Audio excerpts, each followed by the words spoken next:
Assalamualaikum warahmatullahi wabarakatuh.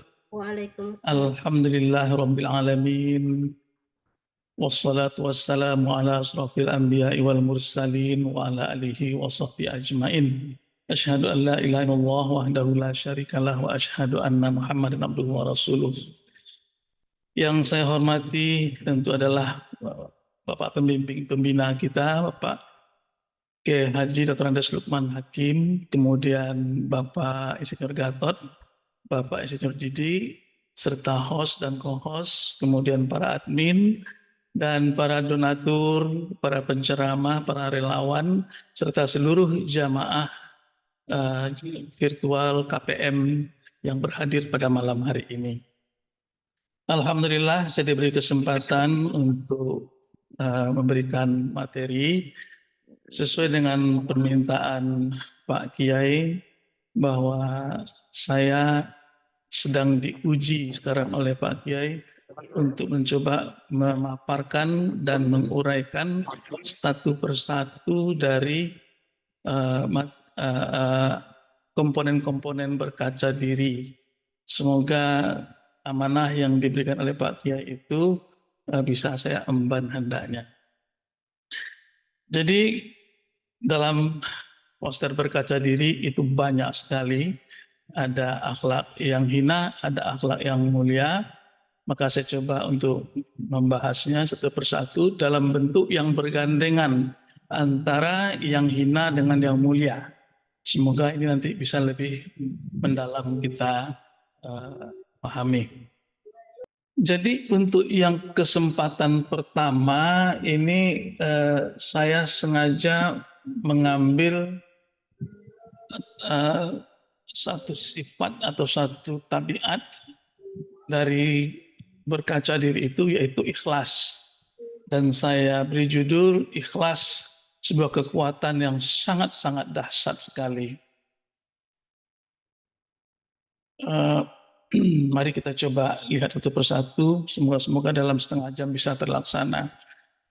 Bapak Ibu yang saya hormati, bahwa misi atau tujuan daripada KPM melakukan kegiatan seperti ini sebenarnya adalah, kalau saya baca menurut pandangan saya, ini sekedar overview, bahwa tujuan kita adalah bagaimana membentuk akhlakul karimah. Maka kita menggunakan 3 komponen ini. Pertama, sholat khusyuk 3T, kemudian yang kedua terapi Qurani, dan yang ketiga berkaca diri. Saya bingung apakah istilahnya berkaca diri atau bercermin diri, tapi tentu Pak Kiai lebih tahu. Kalau akhlak mulia ini bisa kita gapai, kita dapatkan dari ketiga instrumen ini, maka insya Allah kita itu akan punya 2 sebenarnya kemanfaatannya. Pertama, secara individu. Secara individu bahwa kita akan hidup sukses, kemudian husnul khotimah, dan insya Allah masuk surga. Ini adalah target pencapaian individu.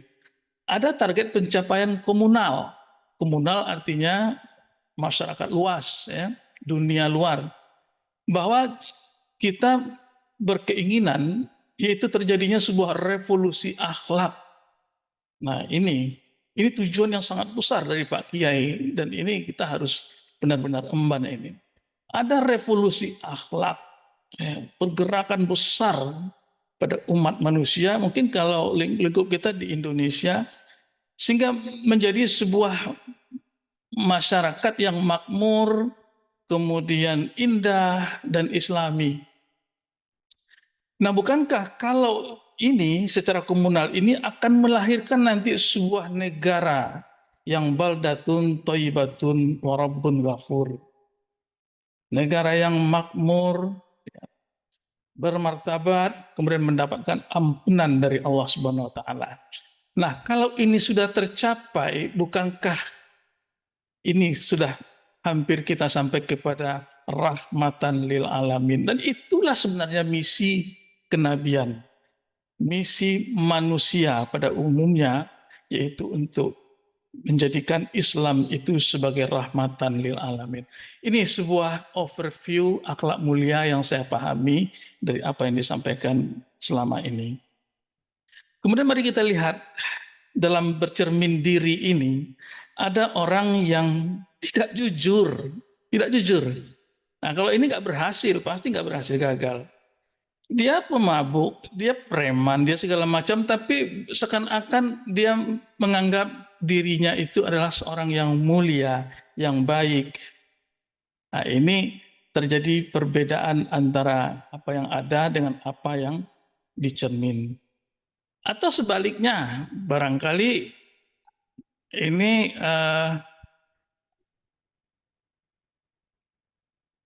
dia hanya bidak, tapi seakan-akan merasa dirinya itu sebagai perdana menteri. Ini juga bukan suatu cermin yang bagus, pencerminan yang bagus. Tidak jujur. Kalau tidak jujur, pastilah tidak akan dapat kita menerapkan prinsip hijrahnya kita dari uh, anu yang kiri ke kanan, dari yang hitam kepada yang putih, dari konsep berkaca dirinya tadi. Ambillah cermin, lalu berkacalah. Karena hal tersulit adalah berkaca diri memang. Lihatlah dirimu. Jika kamu yakin dan merasa bahwa dirimu sudah baik, maka sesungguhnya kaulah yang terburuk. Kalau kita menganggap orang di depan kita itu di dalam cermin itu sudah baik, berarti kita masih buruk. Yang jujur itu seperti ini, anak-anak ini. Dia melihat apa adanya wajahnya di dalam cermin. Atau seperti yang ini. Ini kejujuran. Ya. Dia tidak berdusta tentang dirinya. Dan ini anak muda ini semoga insya Allah mudah-mudahan juga jujur. Cita-cita ini seperti ini. Dalam materi-materi berikutnya saya akan mencoba melakukan pembahasan itu, Bapak Ibu yang saya hormati, itu berdasarkan ini. Ya, pertama kita harus lihat dasar Al-Quran dan hadis yang mendukung tentang berbagai sifat yang tercantum di dalam poster berkaca diri. Kemudian saya usahakan untuk ilustrasi kisah-kisah tentang sifat tersebut. Kemudian sedikit ada analisis psikologi dan kesehatan. Kemudian kita melihat ada manfaat dan mudaratnya. Tentang akhlakul karimah yang merupakan cita-cita kita itu, hadis memperkuatnya, akmalul mu'minina imanan ahsanuhum khuluqa. Orang mukmin yang paling sempurna imannya adalah yang terbaik akhlaknya. Ada kaitan antara iman dengan akhlak. Pewujudan daripada iman itu adalah akhlaknya, akhlak yang mulia. Tidak terpisah, jadi bukan iman berdiri sendiri, akhlak berdiri sendiri, tidak.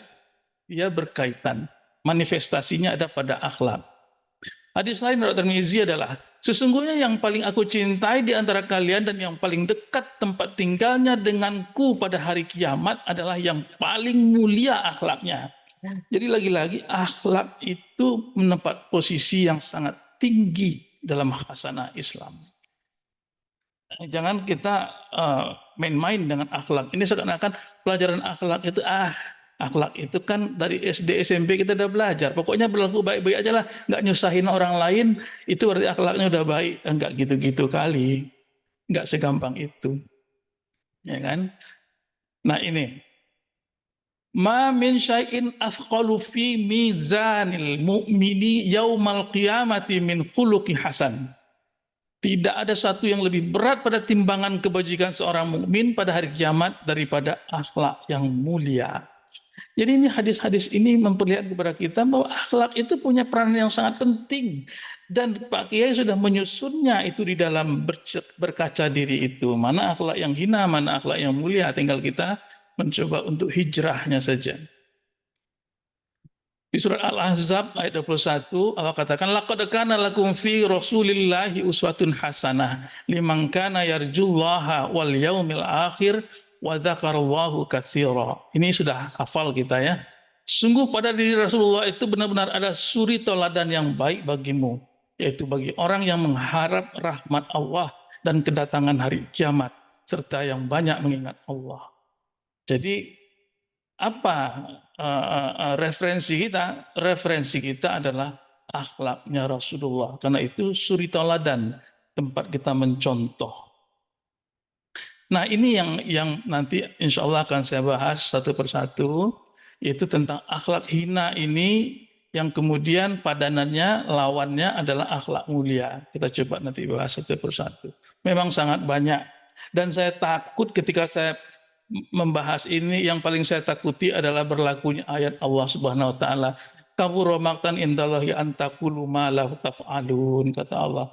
Murka kali Allah kalau pada orang yang mengatakan sesuatu yang dia tidak laksanakan. Ini saya betul minta ampun kepada Allah bahwa ini merupakan upaya saya untuk belajar sambil memperbaiki diri dengan mengajar seperti ini. Nah, Bapak Ibu yang saya muliakan, kita masuk kepada ikhlas tadi ya. Ikhlas itu kadang-kadang kita nyebutnya juga ridho. Sepertinya disamakan saja ikhlas dengan ridho. Itu lawannya adalah ria.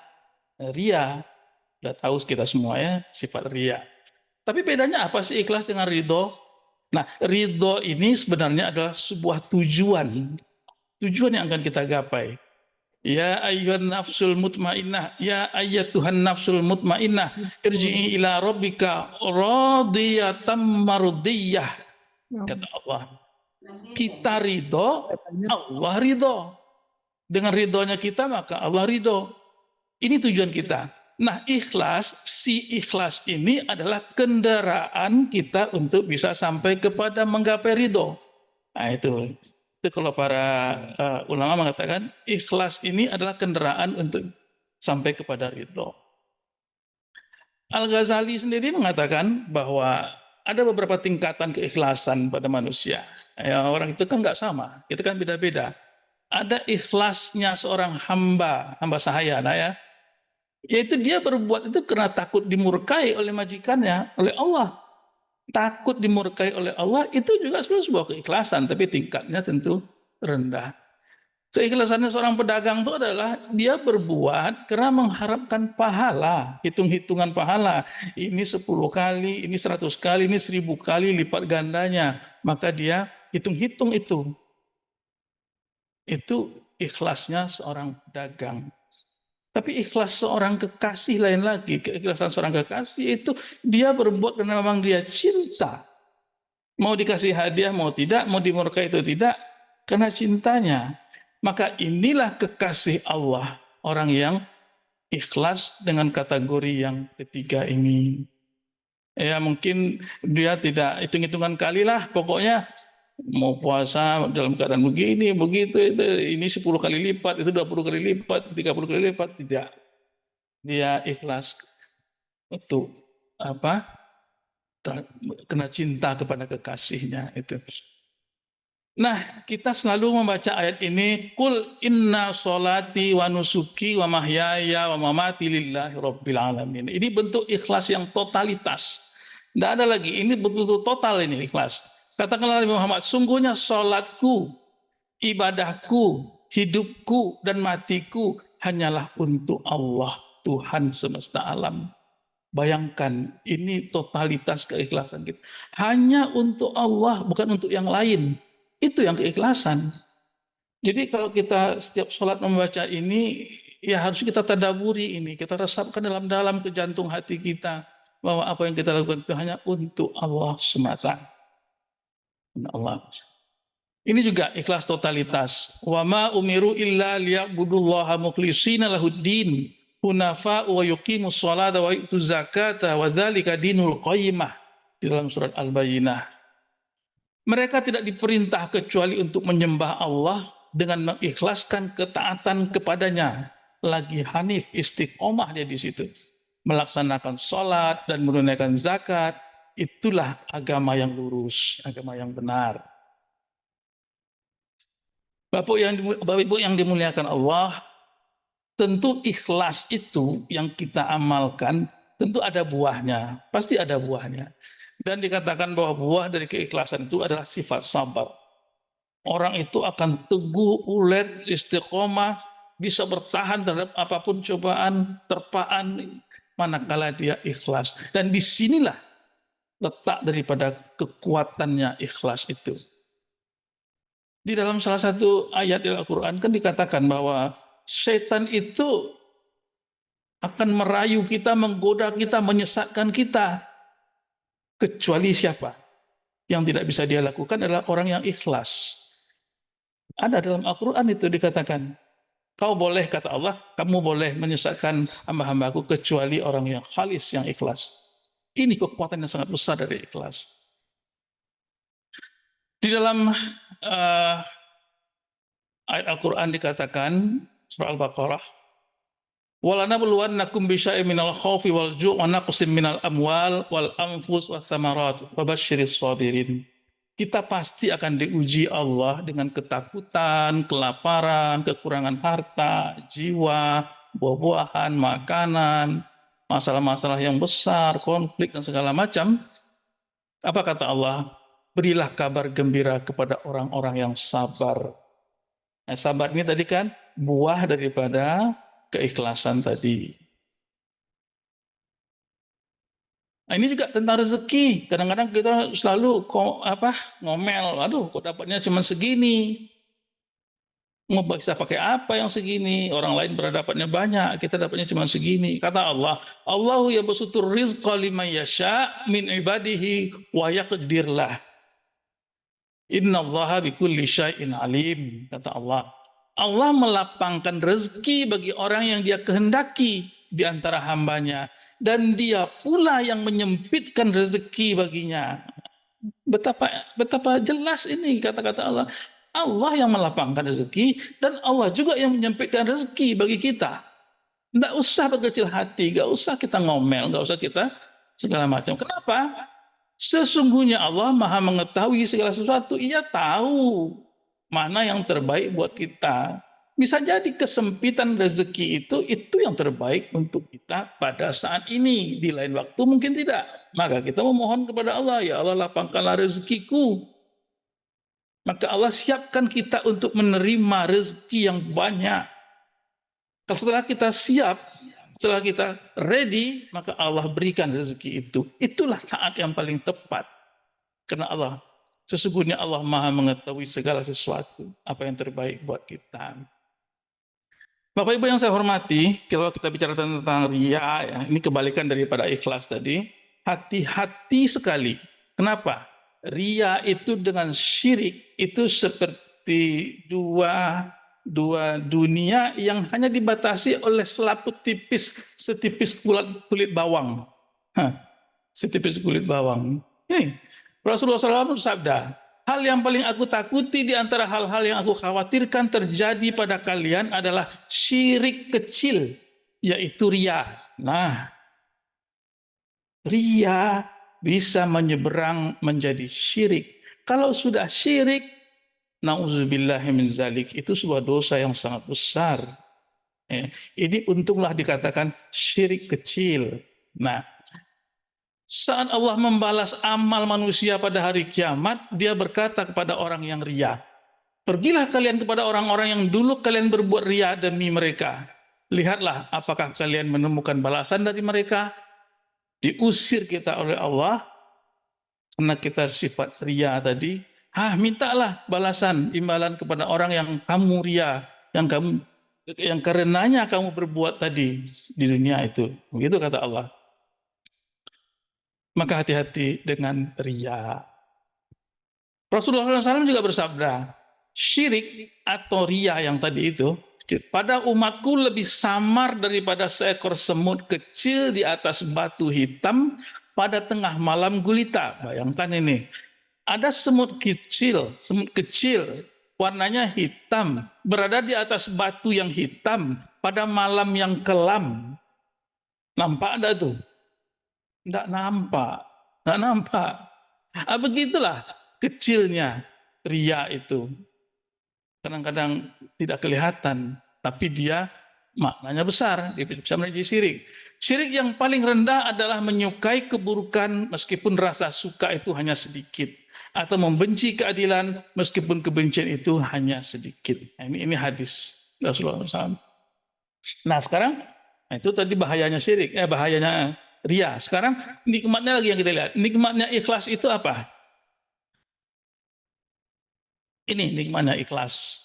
Wa mathalul ladzina yunfiquna amwalahum ibtigha'a mardatillah wa tathbita min anfusihim kamathalil jannah birabwatin wa asabaha wabila fa atat ukulaha di'fain fa illam yusibha wabilun fadal wallahu bima ta'maluna basir. Kata Allah, perumpamaan orang-orang yang menginfakkan harta mereka untuk mencari ridha Allah dan memperteguh jiwa mereka adalah seperti sebuah kebun di dataran tinggi yang disiram oleh hujan lebat, lalu kebun itu menghasilkan buah-buahan 2 kali lipat.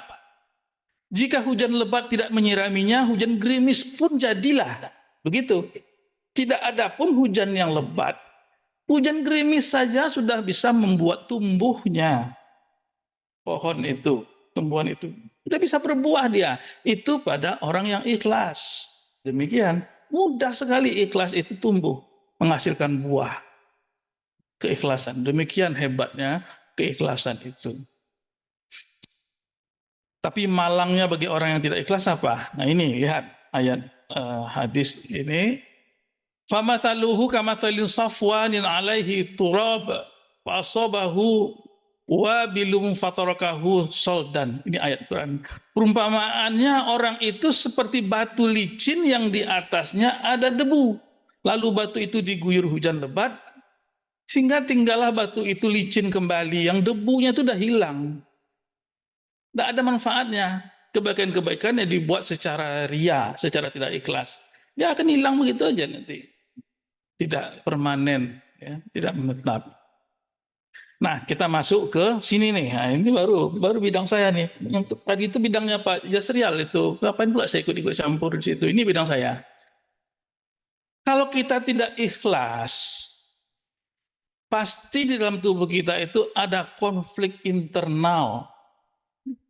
Dalam diri kita ada konflik internal.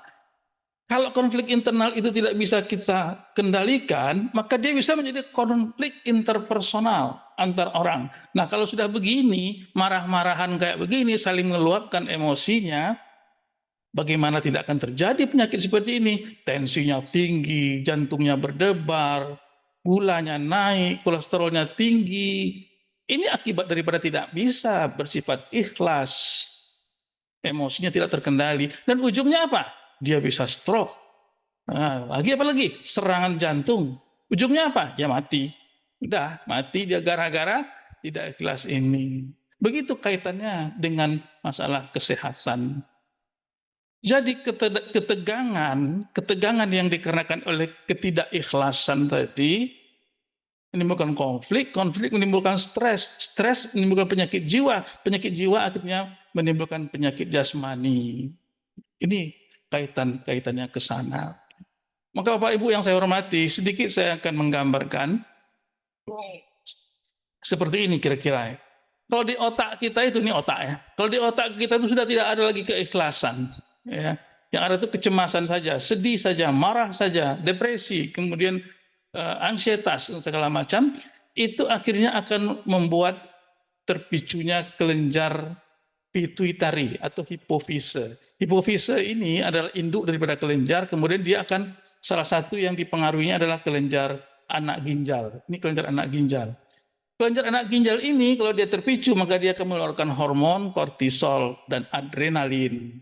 Nah, inilah dua hormon ini yang kemudian akan cikal bakal mengganggu kepada semua organ-organ tubuh kita. Apa yang dia ganggu? Contohnya di hati itu terjadi pembentukan gula yang tinggi, pemecahan glikogen. Ya, akibatnya apa? Orang itu ketinggian gulanya, sakit gula. Kemudian apa? Peningkatan tekanan darah, meningkat tekanan darahnya. Kemudian ini berkeringat, kemudian apa? Nafasnya sesak. Ya, kalau orang asma ada stres pasti asmanya timbul, itu jelas itu. Kemudian jantungnya semakin kencang, matanya menjadi kabur, dan kemudian Kalau untuk lambungnya itu kayak kembung aja. Jadi apa? Gerakan ususnya itu pelan, sangat pelan. Akibatnya angin numpuk. Nah, itulah orang-orang yang suka stres itu biasanya perutnya kembung, kembung, kembung aja begitu. Nah, ini kaitannya dengan masalah kesehatan. Nah, kita lihat di sini Bapak Ibu yang saya muliakan. Kalau kita tidak ikhlas, kalau kita tidak ridho, maka kita pasti selalu sedih. Ya, kita seakan-akan dirundung malang, kita seakan dizalimi, kita tidak diperlakukan secara adil. Sedih kita. Kesedihan ini kalau masih berada di dalam diri seseorang, dia tidak mengganggu keluar. Tapi kalau dia hilang kendali, maka terjadilah interaksi yang negatif dengan lingkungan sosial. Dia akan ada penolakan-penolakan. Apapun yang dia katakan orang, dia nggak mau terima, ditolaknya. Nah, ini orang-orang yang seperti ini. Mudah tersinggung, akhirnya dia marah. Gampang marah ini. Orang nggak ngomongin dia, dia merasa diomongin. Inilah orang-orang yang tidak ikhlas tadi. Suka marah, ngamuk. Sebaliknya juga bisa introvert, dia mengurung dirinya dan segala macam. Akhirnya dia menjadi depresi. Depresi. Hati-hati loh kalau depresi ini selangkah lagi masuk ke bunuh diri. Itu dari kejiwaan. Syukur-syukur kemudian timbul kesadarannya mungkin karena dikuliahi oleh Pak Gatot, Pak Didi ya. Maka dia mulailah menanya kepada dirinya, apa iya ngapain sih saya harus bersedih, ngapain saya harus begini? Maka dianalisanya lah, oh itu ternyata kesalahan saya sendiri, oh itu ternyata ya karena saya nggak siap, oh itu karena ini terjadi tawar-menawar dengan dirinya. Akhirnya dia bisa menerima kondisi yang ada. Ini kalau untung ini bagian yang untungnya. Kalau ini nggak bisa, nggak ketemu, ini buntu, maka dia berputar kembali menjadi ke sini masuk lagi. Penolakan lagi, marah lagi, depresi lagi, dan berputar terus. Ini lingkaran setan yang akhirnya makin membuat dia larut di dalam penyakit kejiwaannya. Itulah kira-kira. Maka kemudian, mari kita mencoba memperbaiki kondisi itu, ya dengan hal yang sebaik-baiknya kita terapkan keikhlasan itu.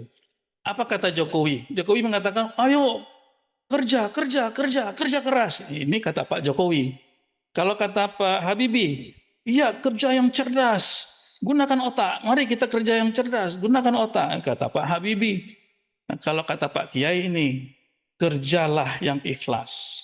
Maka dunia kita dapat, akhirat juga kita peroleh. Nah, ini prinsip ini harus kita terapkan ini Bapak Ibu yang saya hormati. Maka sebenarnya keikhlasan tadi itu hakikatnya kemerdekaan itu adalah keikhlasan. Keikhlasan. Kita bisa membebaskan diri kita dari cengkraman kepentingan pribadi, egoisme dan segala macam ya sifat-sifat buruk kita bisa lepas itu. Kita bisa lepas pada semuanya, kita hanya terikat pada satu hal saja, yaitu Allah yang menciptakan kita. Nah, jadi hakikat daripada, kalau saya mengartikan kemerdekaan itu begini, kan orang-orang banyak tuh mengartikan kemerdekaan itu adalah bisa jalan-jalan di mall tanpa ada kekhawatiran, nggak uang habis. Nah, itu ada kalau ibu-ibu itu kemerdekaannya. Kalau bapak-bapak, kalau mau ngerokok nggak ada yang ngelarang itu merdeka. Kalau saya mengatakan kemerdekaan itu adalah kebebasan kita untuk mengikatkan diri kita kepada Sang Pencipta kita. Itu yang kemerdekaan sebenarnya. Dan itu adalah dengan instrumen ikhlas tadi.